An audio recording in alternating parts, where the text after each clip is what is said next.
Walang pinagkaiba ang mga pamilya. Marangya o mahirap ang pamumuhay. Magkatulad na may suliranin. Magkatulad na may kahinaan. Ang pagiging magulang ay hindi natatapos sa pagluwal ng anak. Mas nasusukat ito sa kung anong uri ng pagpapalaki ang ginawa mo.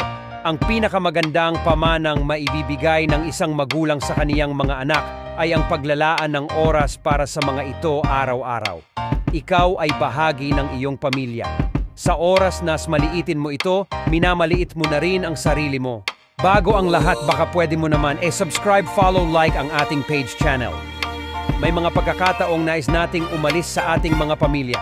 Ngunit ang hanap pa rin natin paglabas ng tahanan ay isa pa ring uri ng pamilya mula sa iba.